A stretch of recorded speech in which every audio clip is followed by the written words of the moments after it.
그러면은 우리 이어서 사실은 시간이 좀 넘었습니다만은 우리가 이 발제이라고 발제 2에 대해서 우리 질문자 두 분으로부터 이승환 교수께서 하시는 탈북시 오명시에 나타난 북한에서 보기 이러한 발제에 대해서 과연 남한의 우리 북한의 문학을 이해하고 또 이 북한의 현실이 나타나는 것인데 이런 것들이 우리 포괄적 문학 세계의 지평 확장과 어떤 연관성이 있을 것인지 등등 해서 먼저 우리 토론자 김다로 우리 죄송합니다. 이은지 우리 명절 부의사님께서 질문 토론을 하시겠습니다.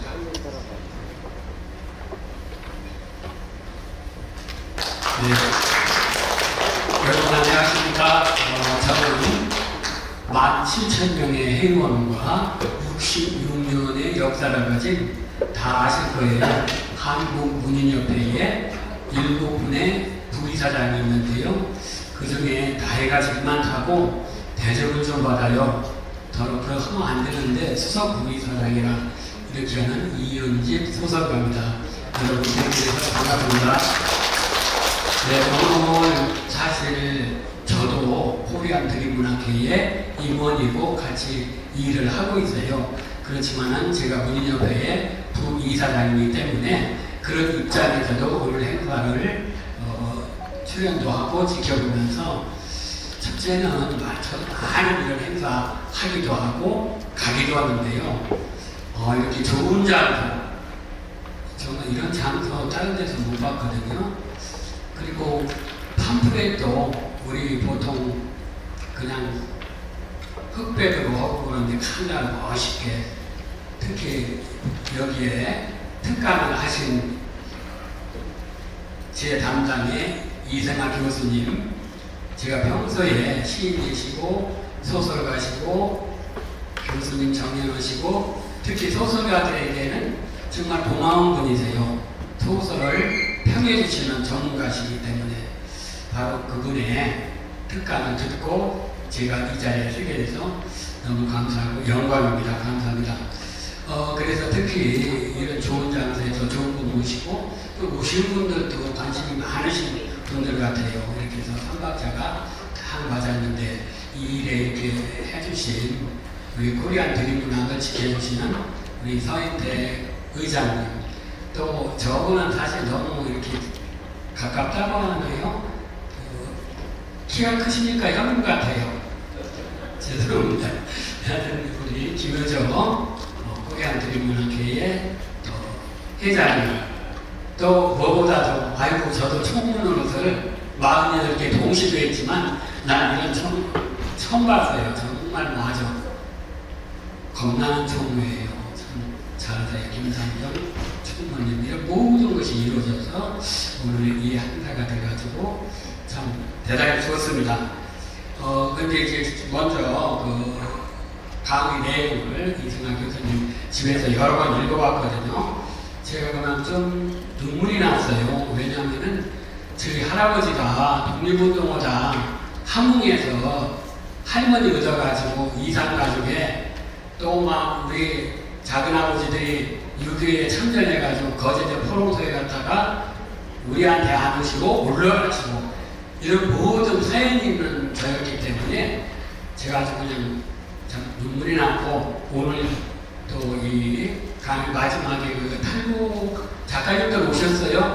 한번 손들어 보실래요? 오셨으면 좋으실 텐데 제가 도명학 씨, 이지명 씨, 이주성 씨는 이렇게 잘 알고 작품도 발표해 드렸습니다만은 탈북민의 거짓말, 괜찮다는 거짓말, 잊었다는 거짓말, 이 말을 들으면서 그만큼의 함축된 탈북해가지고 얼마나 고생하시고 저희 집사람이 생각났어요. 저한테 시집 와서 얼마나 고생했으면 맨날 괜찮다고 그러고요. 잊었다고 다 잊었다고 이러거든요.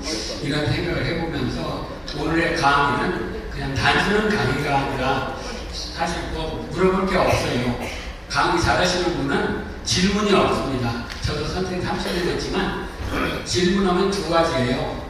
얻어 터지는 질문이 있어요. 이 새끼가 끄떡 올라가. 저처럼 감이 잘하면 질문 하나 듣고 빨리 끝내고 저는 얘기를 하거든요. 질문하자고 싸우자고 나온 게 아니고요. 그 의미를 제 나름대로 생각하면은 제가 북한 문화를 처음 접한 거는 칠갑산으로 유명한 충남 청양에 충남에서 살았는데 제 형이 그때 광서 라디오를 중학교 때 줬어요.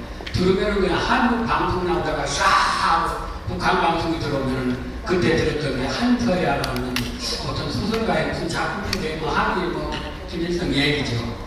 그렇죠. 뭐 이런 나라가 다 있어. 난 이광수의 흙이나 또 실문에 성국수 같은 거 듣다가 무서운 나라, 이상한 나라다 이런 생각을 했고요. 또 하나는 우리 탈북 작가님들이 문단에서 이렇게 많이 활동하신다는 거를 사실 저도 문단 56년에 다 알거든요. 진짜 막 17,000명도 다 아는 느낌인데 제가 탈북 작가님들의 오늘 자료까지 갖고 오셨는데 이런 거를 몰랐고 또 그분들을 서너 번은 좀 이렇게 같이 교육도 하고 끌어들이고 작품도 발표해도 했지만 너무 무심했다. 문협의 부기사장으로 앉아서 뭘 했나 이런 생각이 들어가지고 부끄럽기도 하고 잘못했다 이런 생각을 하고 그러면 정말 자유로운 글을 쓰기 위해서 탈북하는 분들에게 그 자유로운 꿈에 작품에 그걸 꽃피워줄 일을 제가 부족하지만 저 같은 사람과 이승하 교수님이 같이 이끌어서 하면 되지 않으실까. 정년도 하시고 다 좋잖아요. 시간도 되시고요. 그런 생각을 해보면서 우리 문희협회는 아주 조직도 잘 돼 있고요. 10개 분과가 있고 또 위원회라는 게 있어요. 매일 위원회가 있어서 한 4, 50개 되거든요. 그래서 이분들 좀 모셔다가 들어오시라고 해서 탈북 작가 위원회도 만들면 어떨까. 그리고 저도 잡지 하고 있습니다만은 정말 탈북 작가님들 이런 분들에게 해외 작가님들 많이 계세요. 여기도 계시고요. 작품 발표해드려야 되겠다 이런 생각하면서 이제 그러면은 이승하 교수님께 오늘 좋은 발표를 해주셨는데 그들에게 뭔가를 이렇게 해드려서 상생을 해가지고 정말 탈북 작가님들이 남한에 와서 우리는 노벨상 탔으니까만은 그건 아니래도 막 베스트셀러도 나오고 요즘 베스트셀러 없는 세상이지만 이런 일에 좀 해줄 수 있는 방안이 없을까 하고 그거를 한번 좀 생각해 주시고 저는 특별한 얘기는 없습니다. 네.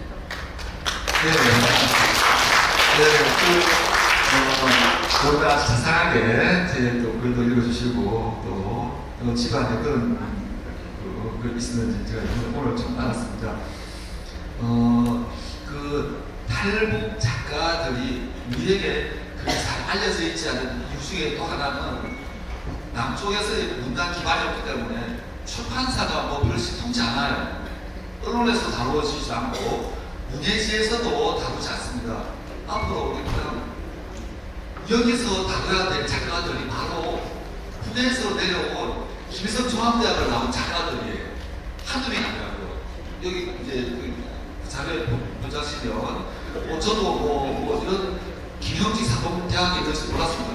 그런 유수 대학을 나온 사람들이 이쪽에서 글을 쓰고 있다고 시를, 소설을, 수기를, 수비를 그런 작품들이 출간이 되었을 아무도 있지 않아요. 언론에서 처음에는 몇 번 다뤘는데 똑같은 얘기 하는구만 고생감이야 다 굶주리고 있는데 어떻게 이런 식으로 막 친구하지 않는데 정말 그네들이 얼마나 고뇌 찬 나날을 보내고 있는지 여기에 반쪽에 있는 외래어라는 시를 한번 봐주세요. 여러분들 외래어라는 시를 짤막한 시예요. 유명해라는 분이 쓰는 시인데 다이어트는 식단 조절 즉 살을 뺐다는 뜻이라네. 볼록 나무 때는 부유함의 상징. 입점 많은 사람들 천진 북쪽엔 이런 말 생겨날 리 없지. 디저트는 식후의 간식. 쌀밥 먹으면 되지 과일이나 과자를 꼭 먹는다? 엘리베이터 아르바이트, 터미널 표어들, 카드 카트, 카센터 카세트. 이 말이 저 말 같고 저 말이 이 말 같고 햄버거 가게에 들어가 홈웨버 달라고 하겠다가 5만원 쏟아지는 눈길에 당황한다. 외운다고 외우지도 않고 선뜻 물어볼 용기도 없는 두렵기만한 외래요. 이게 나만의 어사람의 시선이에요. 우리는 그냥 일상적으로 영어를 많이 쓰고 있잖아요. 북한에서는 웬만하면 영어를 거의 안 쓴다고요. 트럭을 트락토를 하고 러시아 말 쓰는 것처럼 그런 분들의 작품에 대해서 이제는 우리도 관심을 가지고 좀 더 책도 보고 또 지명도 발견해주고 그런 일을 우리가 하지 않으면 누가 하겠습니까? 바로 그런 일을 이제 이제부터 했으면 좋겠어요. 제 바람입니다. 네, 질문을 하시겠더니 우리 이승화 교수님의 작품 세계 말씀하시고 또 북한에 대한 북한 문인에 대한 그 어떤 이해와 동정이랄까 그리고 또 이제 우리 북한 문인들 받을 그런 말씀하신 것 같아서 답변 간단히 하셨는데 오히려 우리 코리안 트리뷴에서 바로 우리 북한 문인들이 썼던 작품들을 앞으로 시작이 될까 하는 과제감을 느끼기도 합니다. 자, 그러면 이어서 우리 많이 기다리셨죠? 사실 지금 우리 30분이 오버가 돼서 실질적으로 우리 원래 계획서상에는 16시에 우리 2부 특강 이게 되는데 의견이 필요했어요. 이해하시고 김다로 교수께서 그 2부 발제에 대한 질문을 후민정에 대한 그 질문을 하시겠습니다. 네. 안녕하세요. 제가 이 자리에 서게 된 것은 코리안들이 정말 해보고 싶은 이름이고 제가 2013년에 니카라과 세계 시인대회에 고려대 민용태 교수와 둘이서 참가를 했습니다. 그때 보니까 그 세계 모든 시인들이 모여가지고 특히 이제 중국 사람들은 중국의 그 구원들, 치련들을 이런 이름을 하면서 이제 소개하고 그러는데 우리도 우리의 정말 700년 된 전통 시가 있지 않습니까? 시조. 그게 고려 말에 시작해가지고 이제 응대오되는데 그 시조가 훈민정음하고 굉장히 관련이 많습니다. 훈민정음이 없었다면 시조는 그냥 참으로 끝났을지도 모르죠. 근데 시조가 한글이 생김으로 해서 3434 우리 민족 고유의 이름을 살려서 지금까지 내려왔는데 지금이 우리 시조를 살리는 게 바로 코리안 드림 K컬처 시장이 아니겠는가 이런 생각을 합니다. 저는 그 시조를 단순히 서양의 시하고 좀 다른 것은 정객시인이기도 하지만 일종의 그 시의 시조에는 철학이 담겨 있습니다. 일종의 필로소피컬 포이트리 시조. 그러니까 그 미국에서 이제 그 시조를 지금 상당히 지금 뭐라 그럴까 미국의 문화가 되기 위해서 노력하는 사람들이 상당히 많습니다. 일본의 하이쿠는 일본의 문화가 되었습니다. 우리는 우리 시조를 미국 문화가 되어야 하기 위해서 지금 많은 사람이 노력하고 있는데 제가 가끔 얘기할 때 그게 세 사람이 그 운동에 가장 앞서 당사하고 있습니다. 그래서 한 사람은 지난 한글날 저희 한국 시대회가 그 사람을 이제 한국 시대 발전에 노력한 공으로 문체부에 그 현장 신청을 해가지고 보관문화원장을 받게 했습니다. 마크 피터슨 교수라고 하버드 대학 교수인데 그분이 시조를 굉장히 열심히 해서 시조에 대해서도 그 책도 내고 꿈을 받게 우리라는 유튜브를 운영하면서 지금 한국에 매년 여든의 나이임에도 불구하고 매년 최소한 6번 옵니다. 미국 유타주에서까지. 그럴 정도 열정인 사람이 그분은 자칭 시조생이라고 합니다. 또 한 분은 마크 데이비드 맥켄 교수라고 하버드에서 박사, 석사, 박사 마치시고 하버드 명예 교수인데 그분은 자기는 시조 일종의 쟁이가 아니라 일종의 세일즈맨이다. 그 시조를 굉장히 열심히 할 분이 있고 또 한 분은 서울대 의대를 졸업하고 일리노이 주립대학에 의대 교수로 있는 루시박이라는 교수가 또 굉장히 열심히 했어요. 그분이 매년 2008년부터 지금까지 매년 세계 시조 그 대회 일종의 시조 그 백일장이 하고 있는데 2008년부터니까 올해가 19년 차입니까? 18년 차입니까? 이제 매년 하는데 한 1,800명 정도의 학생들이 와가지고 그 대회에 참가한다고 합니다. 제가 오늘 우리 최영기 박사님이 주제가 국민적 장제병정 정신 그 다음에 세 가지 얘기하셨는데 제가 쭉 논문을 읽어보니까 인공지능 시대의 한국어와 한글을 해가지고 어떻게 보면 4개의 테마를 30분에 압축해가지고 설명하는 게 정말 놀랍도록 저는 정말 놀랐습니다. 저는 그 4가지 주제를 30분 내에 한다는 것은 정말 대단한 일이다 생각해서 박수 한 번 더 부탁드리겠습니다. 이렇게 박수를 더 드리는 이유는 시조 발전에 대한 도움이 많이 될 것 같아서 사실 아부하는 겁니다. 그 말씀하신 중에 보면은 메이코라 그러는데 메이코는 메기족이 사는 곳 멕시코를 우리는 멕시코라고 그러지만 스페인어는 메이코거든요. 그 스페인어식 발음을 하면 메이코고 영어식 발음은 멕시코입니다. 그런데 베젤리아의 손승태 교수 얘기는 통상 우리가 15,000년 전에 베링해가 랜드 브리지가 쉽게 말해서 육교가 연결돼가지고 갔다는 게 통설인데 베젤리아의 손승태 교수는 하민족이 멕시코에 가장 먼저 정착을 해가지고 메기족이 우리 한국이니까 하민족이니까 메기족이 사는 곳 그게 멕시코다. 그리고 멕시코에 가면은 메기족이 사는 곳은 우리하고 사는 게 굉장히 많습니다. 예를 들어서 어린 여자아이를 가시내고 남자아이를 크게 건다든지 6판을 보면 6판이 있는데 여러분 6판 아시는지 모르지만 포항에 가면은 우줌바위라는 게 있습니다. 우줌바위가 6판을 그려놨습니다. 6판이 뭐냐면 북두칠성을 4번 그리는 6판입니다.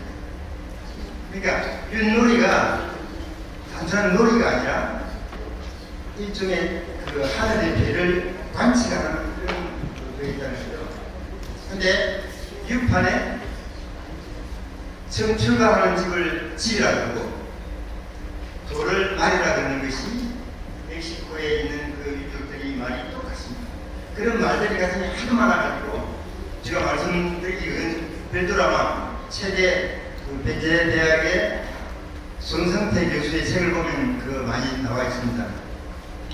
오늘 질문은 세종대왕 그 업적이나 성과는 정말 말로 담을 수 없지만 세종시대 1418년에서 1450년 그 당시에 세계의 기술을 모아놓은 과학기술사전 일본에서 1983년에 발간했는데 그 당시에 세계 주요 과학기술 업적 62건 가운데 조선의 업적이 거의 절반에 가까운 29건이었답니다. 중국은 5건, 일본은 0, 나머지 유럽을 포함한 모든 다른 나라가 28건이었다는 것은 DJ 정부 시절 최장수 환경부 장관을 하신 김명자 교수께서 산업혁명으로 세계사를 이끌다 그 책에 나와 있는 것입니다. 그 이야기는 그래서는 세종대왕이 절대적이라는 것은 저는 전혀 의심할 바가 없는데 그럼에도 불구하고 세종대왕께서 그렇게 현명하시고 인재정명을 잘 하셨는데 중국에는 우리가 너무 사례를 지났어가지고 윤봉이라는 장관은 한국 출신 중국 사신으로 와가지고 하도 행패를 부려가지고 정말 윤간의 아버지에게 빚을 내고 중간에 조거에 때도 해석을 내린다고 이렇게 해가지고 하도 그 정말 그렇게까지 했어야 하는 정도 그 마음이 드는데 그런 세종대왕이 도민이 어떻게 했을까는 것을 정말 그밖에 방법이 없었게 되냐. 정말 인재 등록을 다 했다면은 서희 같은 그런 유능한 외교관을 채용해가지고 충분했다면은 막을 수 있는 일이 아니겠는가 하는 그런 생각이 좀 들고요. 질문 여러 가지 많이 준비했었는데 하도 시간이 없다 그러니까 저도 질문을 줄여가지고 한 가지만 더 추가를 하겠습니다. 시조가 지난해 3월 2일 날 미국 나사의 아폴로 계획의 다음으로 아르메티스 계획에 의해 가지고 시조가 세계 예술 작품을 모아가지고 달에 보냈습니다. 그게 3월 2일입니다. 그 중에 시조가 한글로 쓴 시조가 8편, 영문으로 쓴 시조가 3편, 11편의 시조가 달에 갔습니다. 니켈판에 애칭을 해가지고 긁는 거죠. 긁어가지고 그 니켈판하고 그 시조집을 모아 같이 그 세계 예술시를 모아가지고 작년 1월 15일 발사해서 3월 2일 날 도착을 하게 된 것입니다. 그러니까 이 시조 발전에 대해서 우리 제 박사님이 앞으로 좀 어떻게 할 수 있는지 좀 그런 조언을 구하고 싶습니다. 감사합니다.